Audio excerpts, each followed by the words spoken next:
जय श्री राम दोस्तों, कैसे हैं आप लोग। उम्मीद करता हूँ ठीक ही होंगे।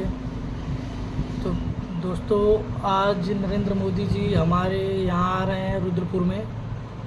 तो हम चलेंगे वहाँ पे, उनका जनसभा देखेंगे और आप लोग को भी दिखाएंगे। वीडियो में आप लोग बने रहिएगा, बहुत ही लाजवाब वीडियो होगा। जितना भी जनसभा होगा, जितने टाइम का उनका रैली होगा, उतने टाइम का वीडियो दिखाएंगे आप लोगों को। लाइव भी दिखाएंगे, आप लोग लाइव में भी बने रहिएगा। यही हाथ जोड़ के आप लोगों से रिक्वेस्ट है। तो ऐसे वीडियो बने रहिए, चल रहे हैं तो आपको दिखा रहे हैं वीडियो में। बोला बोला बोला बोला।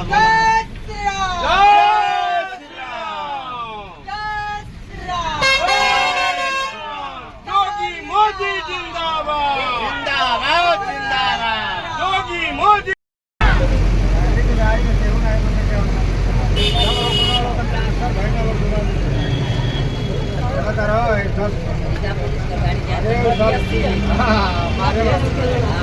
गाड़ियाँ बानर आ गई।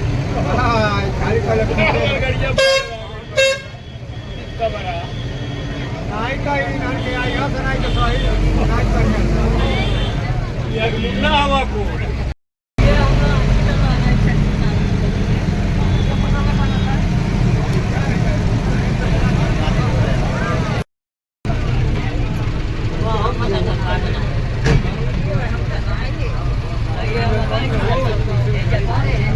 देखिए, हम लोग बस से उतर चुके हैं। अब नीचे चलना है, पैदल चलना है पंडाल तक। देखिए, पंडाल बगल में ही बना है उनका, जहाँ जनसभा होगा। बहुत ज़्यादा भीड़ उमड़ चुकी है अभी फ़िलहाल में। अभी तो बहुत टाइम बाद ही आएंगे वो, फिर भी भीड़ लोग इकट्ठा हो चुके हैं अभी से। देखिए, पुरुषों की भी संख्या तमाम है।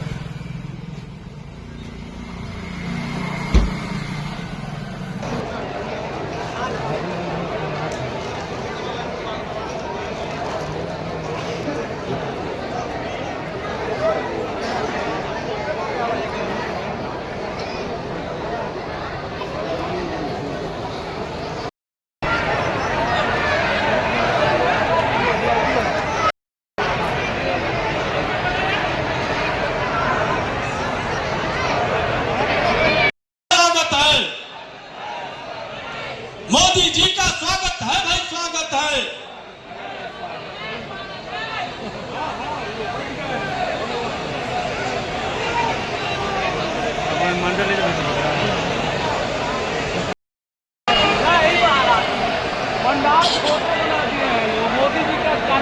नहीं सही। ये हमारे जो कार्यकर्ता सामने बैठे हैं, जो खड़े हैं, मेरा आप सबसे करबद्ध निवेदन, अपने स्थान पे बैठिए। बोलिए भारत माता की। बहुत बहुत धन्यवाद। ये शाम जब बजेगा, खड़ा होकर ऐसे ही अभिवादन करना है।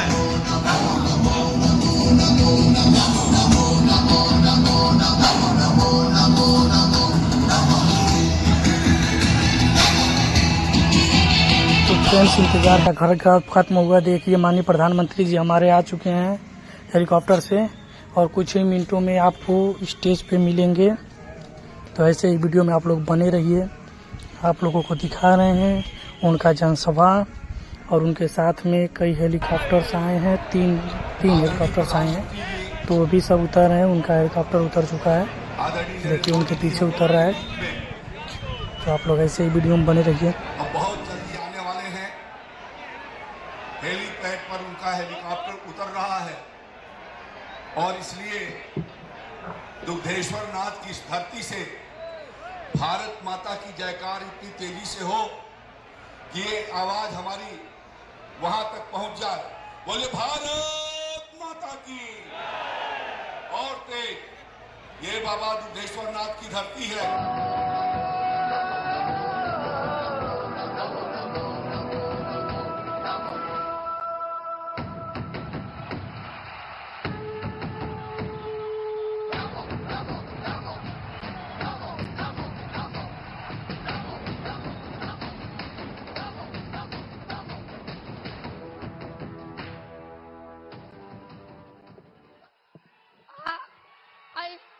इंतजार की घड़ियां खत्म हो गई हैं, और माननीय यशस्वी प्रधानमंत्री जी का जरा मेरे साथ आप लोग बोलेंगे, स्वागत है भाई, स्वागत है। स्वागत है भाई, स्वागत है, स्वागत है भाई, स्वागत है। मोदी जी को जय श्री राम, मोदी जी को जय श्री राम। हम सबके बीच में विश्व के सर्वमान्य नेता, जन जन के प्रिय, विश्व के सबसे बड़े लोकतांत्रिक देश के प्रधान सेवक, देश के यशस्वी प्रधानमंत्री माननीय मोदी जी का देवरहवा बाबा के तपोस्थली रुद्र देवता के प्रांगण में देवरिया लोकसभा और बांसगांव लोकसभा की जनता की जनार्दन की तरफ से मैं आपको कोटि कोटि अभिनंदन करती हूँ, वंदन करती हूँ, प्रणाम करती हूँ। अभी लग रहा है नारा और लगाने का मन है, 2 बार और लगा लीजिए। स्वागत है भाई, स्वागत है, स्वागत है भाई, स्वागत है। मोदी जी को जय श्री राम। अब समय का अभाव देखते हुए कार्यक्रम को आगे बढ़ाते हैं। अब मैं आप लोगों से आग्रह करूंगी, आप लोगों का स्नेह बहुत है, लेकिन हमें कार्यक्रम को आगे बढ़ाना होगा। आपसे निवेदन करती हूँ अपनी जगह पे बैठ जाएं। एक बार करकल ध्वनि से तेरे स्वागत करें, करकल ध्वनि से, करकल ध्वनि से। अब आपसे निवेदन है कि आप कृपया करके बैठ जाएं। मैं आमंत्रित करती हूँ, कृपया करके आप बैठ जाएं, जिनको सुनने के लिए आप लोग आतुर थे। मैं आमंत्रित करती हूँ माननीय प्रदेश अध्यक्ष श्री भूपेंद्र सिंह चौधरी जी को कि वो आए और ओडीओपी प्रोडक्ट और देवरहवा बाबा के स्मृति चिन्ह को देकर हमारे यशस्वी प्रधानमंत्री जी का स्वागत करें।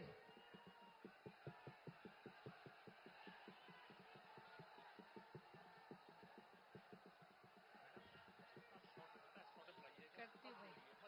अच्छा अच्छा अच्छा।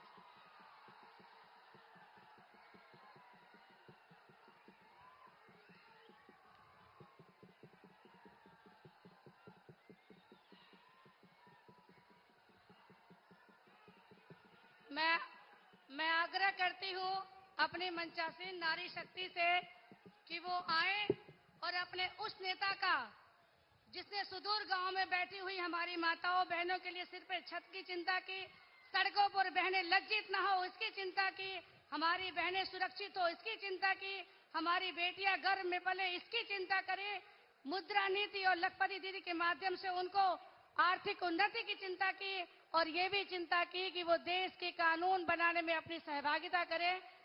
भगवान रुद्र की मूर्ति देकर माननीय मोदी जी का स्वागत करें।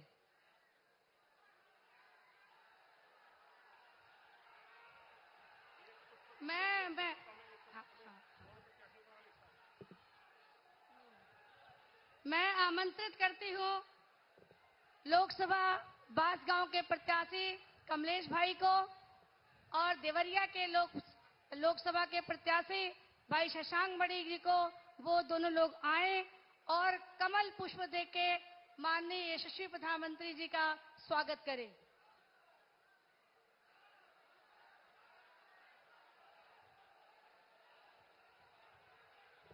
स्वागत करने के बाद कुशल संगठनकर्ता माननीय प्रदेश अध्यक्ष भूपेंद्र सिंह भाई साहब को मैं आमंत्रित करती हूं, वो आए और अपना स्वागत उद्बोधन दें।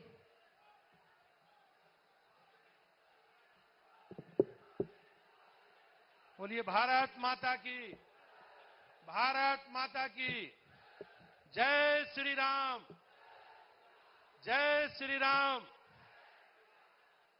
महर्षि देवरहवा बाबा की पावन साधना स्थली देवरिया में दुनिया के सबसे लोकप्रिय राजनेता और हमारे 140 करोड़ लोगों की सुख शांति समृद्धि और सुरक्षा के लिए निरंतर साधना करने वाले आदरणीय प्रधानमंत्री नरेंद्र मोदी जी का मैं स्वागत और अभिनंदन करता हूं।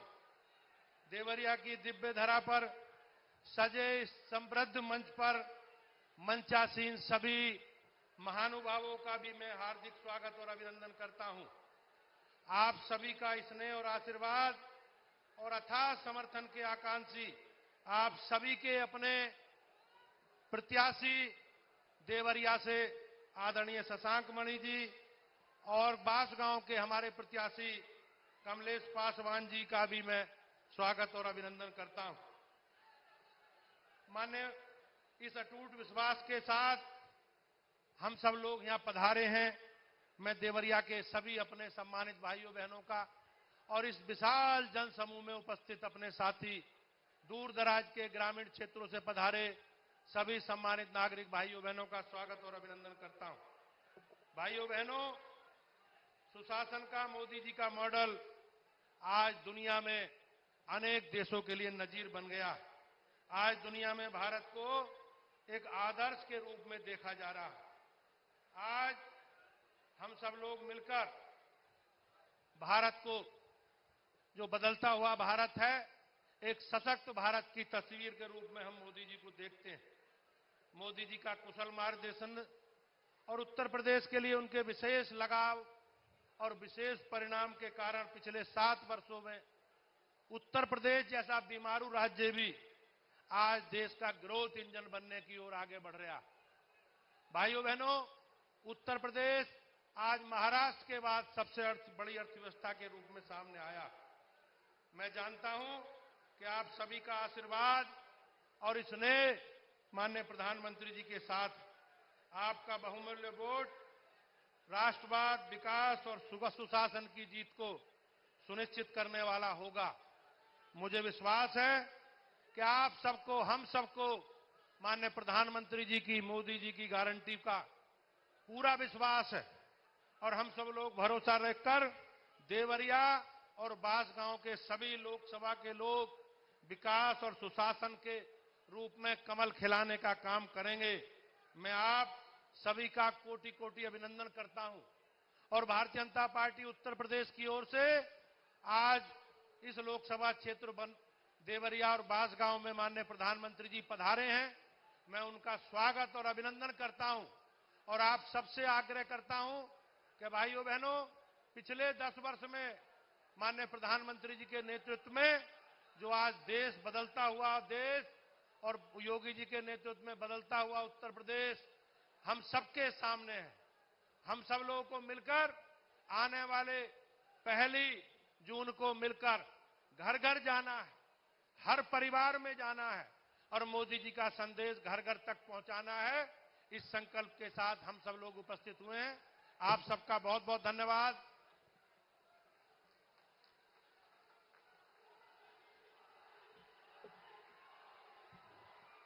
अब वह घड़ी आ गई है जिसका हम सबको सुबह से इंतजार था।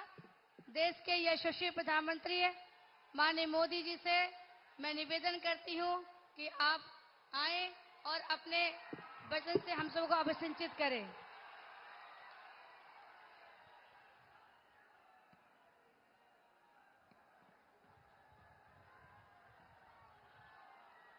भारत माता की, भारत माता की, मां करवल दे की, मां करवल दे की। तरकुलहा देवी, बुढ़िया माई, गुरु गोरखनाथ और देवरवा बाबा की धरती से हम रहुआ सबके प्रणाम करता ने। साथियों, कल 6ठे चरण का मतदान भी खत्म हो गया है। अब आप लोग इजाजत दे तो मैं बोलना शुरू करूं। आप 2 मिनट आपका चलिए हो जाए।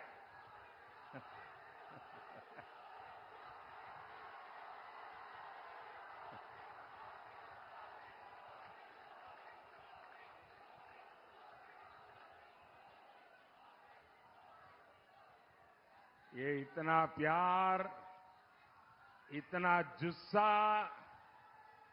ये आपका प्यार मेरे सर आंखों पर दोस्तों।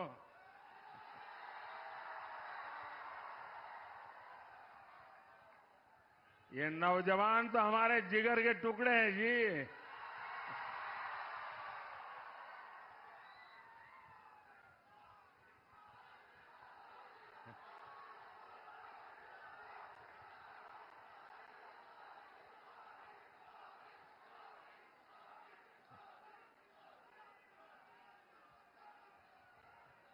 छठे चरण में इंडी गठबंधन के छक्के छुड़ा दिए हैं।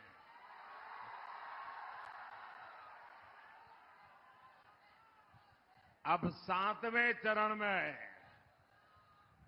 इंडी वालों पर पूर्वांचल का प्रहार होगा और पूर्वांचल का प्रहार जिस पर हुआ वो मैदान से भी बाहर जाकर गिरता है। आपका उत्साह एक ही बात कह रहा है, फिर एक बार, फिर एक बार, फिर एक बार, फिर एक बार। साथियों, 4 जून 2024 ये तारीख भारत का भविष्य तय करने जा रही है। अमृत काल के संकल्प, विकसित भारत का निर्माण, 140 करोड़ सपने 4 जून को देश एक नई उड़ान के लिए पंख फैलाएगा। इसलिए करोड़ों लोग 4 जून का इंतजार कर रहे हैं। जो करोड़ों लोग 4 जून का इंतजार कर रहे हैं, 3 करोड़ गरीब जिन्हें आने वाले सालों में पक्का घर मिलेगा, उन्हें 4 जून का इंतजार है। 70 साल की उम्र से ऊपर के वो बुजुर्ग जिन्हें अब 5 लाख रुपए का मुफ्त इलाज मिलेगा, उन्हें 4 जून का इंतजार है। वो करोड़ों युवा जिन्हें मुद्रा योजना से अब 20 लाख रुपए की मदद मिलेगी, उन्हें 4 जून का इंतजार है। स्वयं सहायता समूहों से जुड़ी 3 करोड़ बहनें जब लखपति दीदी बनेगी, उन्हें 4 जून का इंतजार है। देश के करोड़ों लोग जिन्हें पीएम सूर्यघर योजना से मुफ्त बिजली मिलेगी, उन्हें 4 जून का इंतजार है। देश को पता है 4 जून से ही भारत के तीसरी बड़ी अर्थव्यवस्था बनने का काउंटडाउन शुरू हो जाएगा और दुनिया की तीसरी बड़ी अर्थव्यवस्था बनने का मतलब है हर भारतवासी के पास आगे बढ़ने के ज्यादा मौके, हर भारतवासी के पास अपनी आय ज्यादा बढ़ाने का मौका। 4 जून को बुढ़वा मंगल के दिन हनुमान जी के आशीर्वाद से भारत की एक मंगल यात्रा की नई शुरुआत होगी। साथियों, देश की प्रगति से बांसगांव के लोग, देवरिया के लोग खुशियों से भरे हुए नजर आ रहे हैं। लेकिन कुछ ताकतें ऐसी भी हैं जिन्हें भारत की प्रगति से पेट में दर्द हो रहा है। ये लोग 4 जून को लेकर अलग ही सपने देख रहे हैं। पाकिस्तान में सपा कांग्रेस के इंडी गठबंधन के लिए दुआ पड़ी जा रही है। सीमा पार से जिहादी उन्हें समर्थन दे रहे हैं। यहां सपा कांग्रेस वाले वोट जिहाद की अपील कर रहे हैं। इनका मुद्दा देश का विकास नहीं, ये तो भारत को कई दशक पीछे ले जाना चाहते हैं। आप इनके मुद्दे देखिए। इंडी जमात कह रही है ये सरकार में आएंगे तो कश्मीर में फिर से 370 लगाएंगे। ये बंटवारे के पीड़ितों को नागरिकता देने वाला सीएए कानून रद्द करेंगे। आप मुझे बताइए ये किसका एजेंडा है? यही तो भारत विरोधी ताकतें भी चाहती है। फिर इंडी वाले भी यही क्यों चाहते हैं? साथियों, कांग्रेस ने हमेशा देश की सुरक्षा के साथ खिलवाड़ किया। अभी एक और चौंकाने वाला खुलासा हुआ है। आपको पता है ना, हमारे देश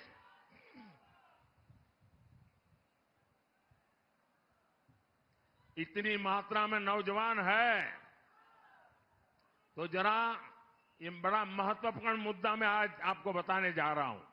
मीडिया वालों के लिए भी नया होगा। आपको पता है हमारा देश ब्रह्मोस मिसाइल बनाता है, और वो दिन दूर नहीं जब यूपी में भी ब्रह्मोस मिसाइल बना करेगी। और ब्रह्मोस मिसाइल ऐसी है जिसका खौफ दूर दूर तक है। दुनिया के कई देशों में ब्रह्मोस मिसाइल की मांग रही है, लेकिन कांग्रेस को ये भी पसंद नहीं आया। जो देश भारत से ब्रह्मोस खरीदना चाहते थे, दुनिया के कई देश, कांग्रेस सरकार ने उनके सामने भी रोड़े अटकाए। आप जानते हैं क्यों? ये इंडी वाले चाहते हैं भारत रक्षा क्षेत्र में न आत्मनिर्भर बने और न ही भारत में हथियार एक्सपोर्ट करने की क्षमता पैदा हो।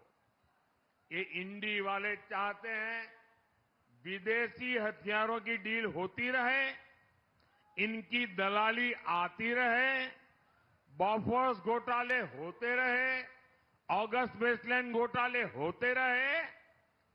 बुकपात्रोची मामा को वो वाला खेल कांग्रेस जारी रखना चाहती थी। लेकिन भाइयों बहनों, आज हम रक्षा क्षेत्र में आत्मनिर्भर भारत की ओर मजबूती के साथ आगे बढ़ रहे हैं। हमारे यूपी में डिफेंस कॉरिडोर बन रहा है। देश का रक्षा निर्यात 21,000 करोड़ रुपए से ऊपर पहुंच गया है। अब आप बताइए, देश में डिफेंस कॉरिडोर बनाने वाली सरकार होनी चाहिए या दिवाली वाली, या जो हर मौके पर, दिवाली हो या होली हो, हर मौके पर जो दलाली ही करना चाहते हैं क्या दलाली करने वाली सरकार चाहिए क्या? साथियों, ये कांग्रेस और सपा, ये इंडी जमात वाले, इनकी राजनीति का एक ही मकसद है, तुष्टीकरण। तुष्टीकरण के लिए हमारी आस्था को गाली देते हैं। ये कांग्रेस पार्टी राम मंदिर प्राण प्रतिष्ठा, रामलला प्राण प्रतिष्ठा का अवसर, उस निमंत्रण को ठुकरा देती है।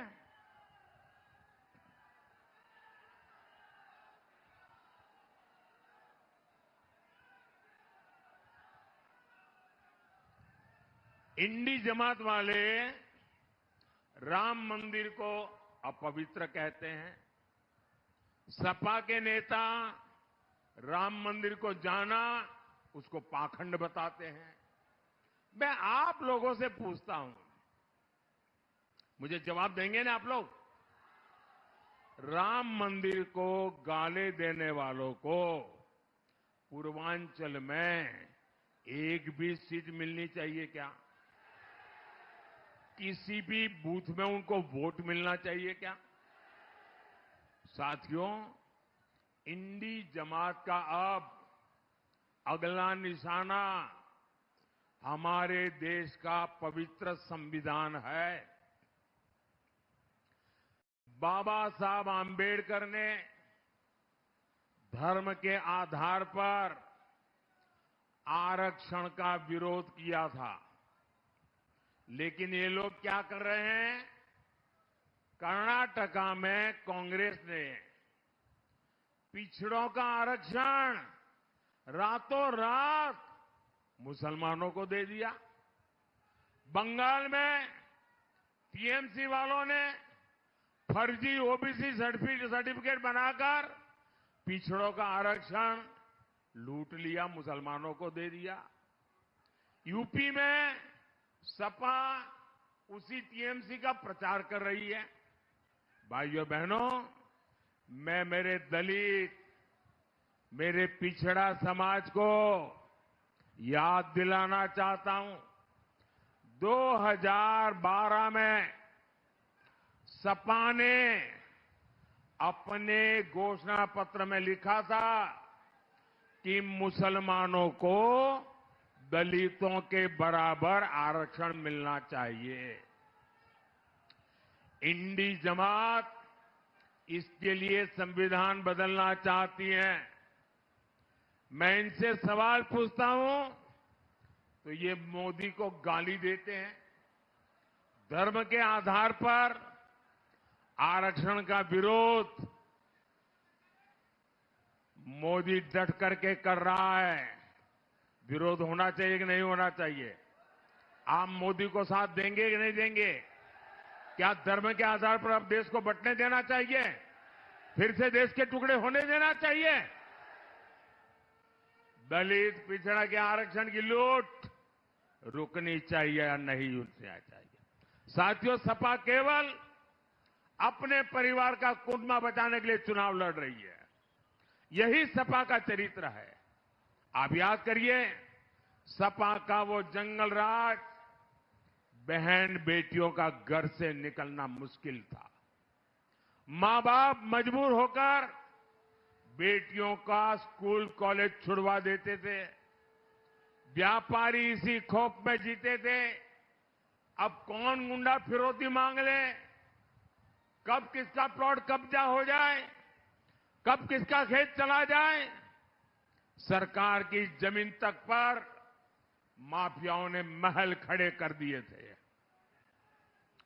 लेकिन जब से योगी जी आए हैं, माहौल ही बदल गया,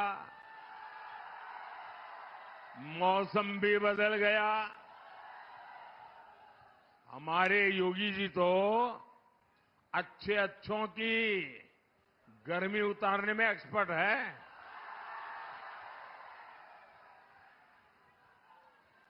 अब माफियाओं की मौज खत्म हुई है। उनके महलों की जगह गरीबों के लिए घर बन रहे हैं। यही बीजेपी में और इंडी जमात के बीच में इतना बड़ा फर्क है। साथियों, आज यूपी के लोग गर्व से कहते हैं कि हम यूपी से हैं, सिरा तान करके बोलते हैं।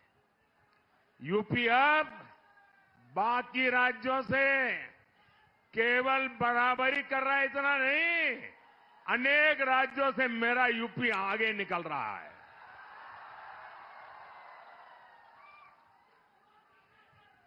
मैं यूपी का सांसद हूं, आपका पड़ोसी हूं। मुझे गर्व हो रहा है कि आज मेरे यूपी में देश के सबसे ज्यादा एयरपोर्ट वाला राज्य मेरा यूपी है।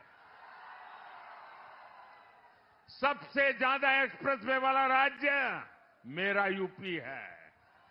सबसे ज्यादा शहरों में मेट्रो मेरे यूपी में बन रहे हैं। बदलाव कैसे आता है, ये बांसगांव, देवरिया और गोरखपुर के लोग खुद देख रहे हैं। पूर्वांचल एक्सप्रेसवे के साथ गोरखपुर लिंक एक्सप्रेसवे, सीतामढ़ी से अयोध्या तक राम जानकी मार्ग, सहजनवा दोहरी घाट रेल लाइन, ऐसे कितने काम इस क्षेत्र में चल रहे हैं। वंदे भारत ट्रेन यहां चल रही है। कुशीनगर और गोरखपुर केवल कुछ ही किलोमीटर की दूरी पर दो एयरपोर्ट इस क्षेत्र को मिले हैं।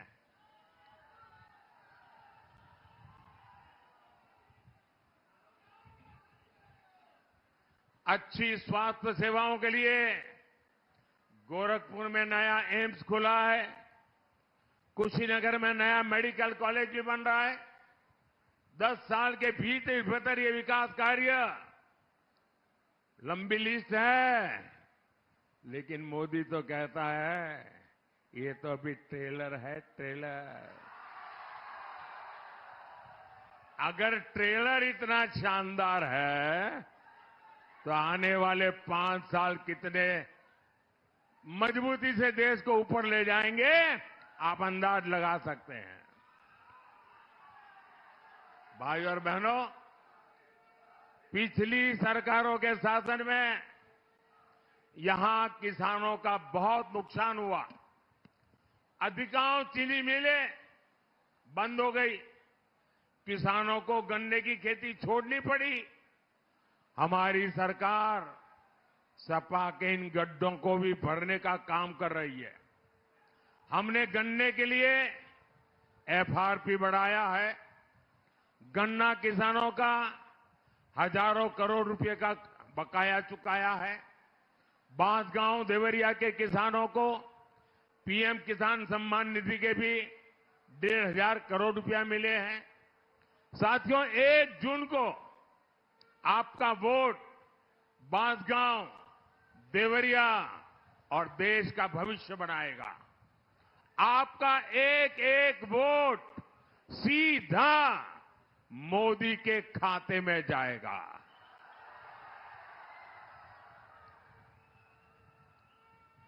बांसगांव से मेरे साथी भाई कमलेश पासवान और वहीं रहिए, और देवरिया से युवा साथी भाई शशांक मणि त्रिपाठी, इन्हें भारी बहुमत से जितवाना, ज्यादा से ज्यादा वोटों से जितवाएंगे, ज्यादा से ज्यादा मतदान करवाएंगे, सारे रिकॉर्ड तोड़ेंगे, सभी पोलिंग बूथ में जीतेंगे। अच्छा, मेरा एक काम करेंगे,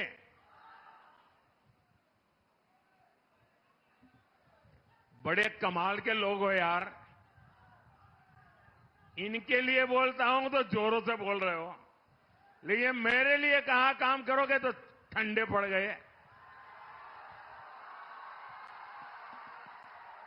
ऐसा कैसा भाई, बताओ, मेरा एक काम करोगे? ऐसा नहीं, दोनों हाथ ऊपर करके बताओ। अरे मेरे जिगर के टुकड़े इतने यहां है, जरा दम लगा के बोलो ना।